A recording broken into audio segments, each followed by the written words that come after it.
Hãy thử tưởng tượng nhé, bạn đang ở trên một chiếc du thuyền lênh đênh trên biển vào ban đêm.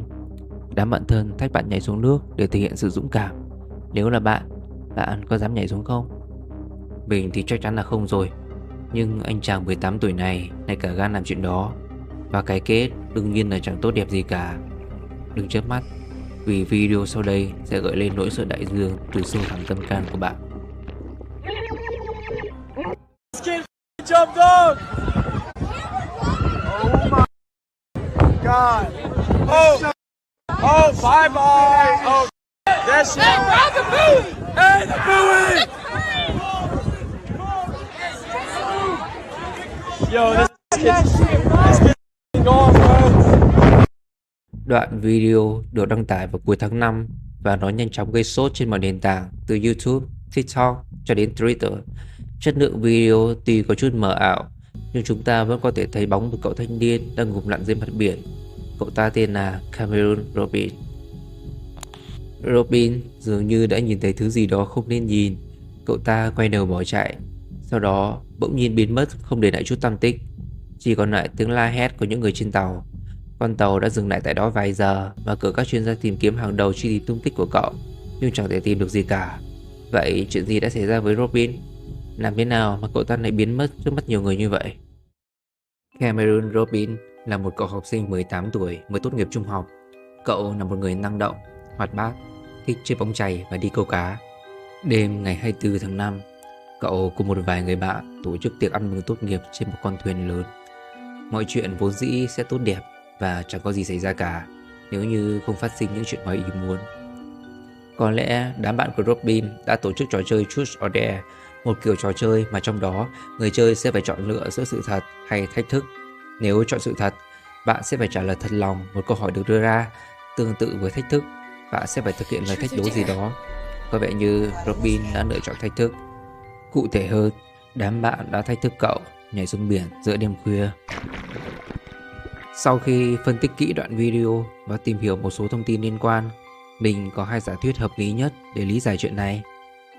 Đầu tiên, theo như những gì được cảnh sát thuật lại, chủ đề của con tàu là cướp biển. Trên tàu có rất nhiều rượu bia, thức uống có cồn.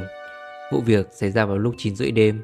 Có lẽ hầu hết mọi người trên tàu đều đã ngà say, và Robin cũng không phải là một ngoại lệ. Một người nếu đang ở trong trạng thái tỉnh táo bình thường chắc chắn sẽ không bao giờ chấp nhận cái lời thách thức ngu ngốc đến thế. Nhưng với một cậu thanh niên vừa mới bước sang tuổi 18, cộng với việc có chút cồn trong người, việc cậu ta nhảy xuống biển là hoàn toàn có cơ sở. Robin đã phạm phải hai sai lầm cấm kỵ sau khi uống say, đó là vận động mạnh và tiếp xúc với nước lạnh. Sau khi uống rượu, nếu cơ thể tiếp xúc với nước lạnh sẽ khiến cho gan không kịp bổ sung lượng đường glucose tiêu hao trong máu, các huyết quản sẽ co lại, dẫn đến vỡ mạch máu và cảm lạnh. Hơn nữa, nếu cơ thể vận động mạnh như bơi sẽ khiến tốc độ tản nhiệt của cơ thể đột ngột tăng cao, dẫn đến đau đầu, chóng mặt, hạ đường huyết, chân bị chuột rút. Thời điểm mà Cameron Robin nhảy xuống biển là vào khoảng 9 giờ 40 phút tối, không ngoại trừ khả năng lúc đó cậu ta đã bị chuột rút, hạ thân nhiệt hoặc thậm chí là đột tử. Các bạn hãy để ý kỹ khúc này. Tại sao Robin lại chỉ bơi bằng một tay? Động tác chân của cậu ấy trông có vẻ khá kỳ lạ. Sau đó thì Robin đã hoàn toàn chìm sâu xuống dưới đáy đại dương. Điều này khiến cho giả thuyết cậu thanh niên 18 tuổi bị chuột rút sau khi đã uống rượu say là hoàn toàn có cơ sở. Giả thuyết thứ hai có thể sẽ khiến câu chuyện này đáng sợ hơn đôi chút. Cộng đồng mạng cho rằng có thể Robin đã đụng phải không chỉ một mà là một bầy cá mập. Có thể bạn chưa biết, Bahamas được mệnh danh là vùng biển của cá mập, với khoảng 40 loại cá mập khác nhau như cá mập hổ, cá mập bò đực, cá mập búa. Thiếu tướng Raymond King thuộc lực lượng phòng vệ hoàng gia Bahamas đã xác nhận rằng khu vực biển nơi Robin nhảy xuống chính là địa bàn của chúng. Vị tướng này cho biết đôi khi cá mập thường bơi theo các du thuyền để ăn thức ăn thừa do những người trên du thuyền vứt xuống biển. Xác suất của một người rơi xuống trung tâm tử thần này mà còn sống sót gần như là bằng không. Thực ra có rất nhiều bằng chứng cho thấy thứ mà Robin gặp phải chính xác là một con cá mập. Bạn có thể để ý kỹ đoạn này. Có vẻ như Robin đang cua tay. Không phải động tác của một người đang bơi bình thường. Chính xác hơn là cậu ta đang cố chống trả lại thứ gì đó. Hoặc có thể là một sinh vật nào đó chạm vào tay Robin khiến cậu ta phải đẩy nó ra. Chắc chắn Robin đã nhìn thấy thứ gì đó khiến cậu ấy sợ hãi và phải quay người bỏ chạy. Thứ nước trên mặt nước kia liệu có phải là một con cá mập? Tuy không rõ ràng, nhưng chúng đang vây quanh người của Robin. Bạn có thể nghe thấy tiếng của một người phụ nữ kêu rất lớn.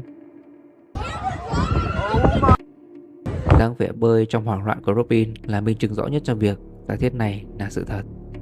Phân cảnh sau đây mới thực sự đáng sợ. Hình ảnh Robin đang bơi bằng một tay. Các bạn có nhìn thấy cánh tay trái của anh ta đâu không? Có 3 khả năng có thể xảy ra. 1. Tay trái của cậu ta đã bị cá mập cắn đứt lìa. 2. Tay trái bị thương khiến Robin không còn khả năng sử dụng nó nữa. 3. Có thể cậu ta dùng tay trái để ôm lấy phần bụng hay phần ngực đang bị thương. Trời tối, cộng với chất lượng video thấp khiến chúng ta không thể xác định được có máu xung quanh Robin hay không. Khi Robin quay người nhìn về phía con tàu, một con cá mập đã lao thẳng từ bóng đêm bên dưới cắn vào chân cậu ta.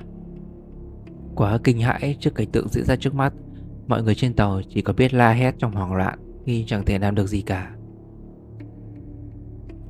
Sau khi xem xong video này, mình có lướt các trang báo mạng và YouTube để tìm hiểu thêm thông tin. Cộng đồng mạng đang chia làm hai phe. Đa số tin chắc rằng Robin đã bị cá mập tấn công. Phía còn lại thì không tin vào chuyện đó. Họ cho rằng chỉ đơn giản là Robin bị chuột rút và không may qua đời. Cho đến bây giờ, mình vẫn có một thắc mắc. Tại sao lúc đó có rất nhiều người trên tàu nhưng lại chỉ có một đoạn video ngắn được đăng tải? Trên tàu toàn là những thanh niên trẻ tuổi. Chẳng có lý do gì khi thấy một cậu nhóc nhảy xuống biển họ lại không nhấc điện thoại ra và quay video cả.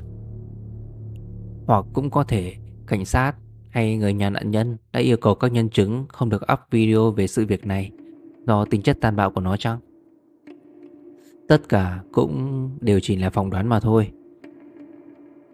Còn nữa, nếu thực sự Robin đã gặp cá mập thì mọi người ở đó đều phải nhìn thấy rõ nhất chứ nhỉ?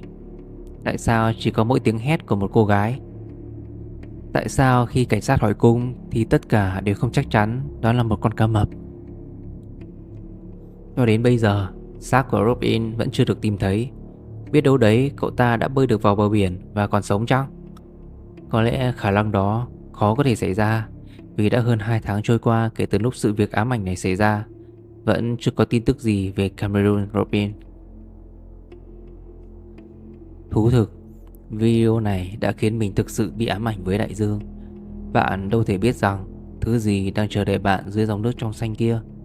Bài học được rút ra ở đây là đừng lên vì bản tính nông nổi, thích thể hiện mà tự làm hại bản thân mình cũng như người khác. Các bạn có suy nghĩ gì về câu chuyện của Cameron Robin? Liệu cậu ấy đã bị cá mập tấn công hay chỉ là uống say nên bị chuột rút? Hãy để lại ý kiến dưới phần bình luận để mình biết nha. Cảm ơn tất cả mọi người và hẹn gặp lại trong những video tiếp theo.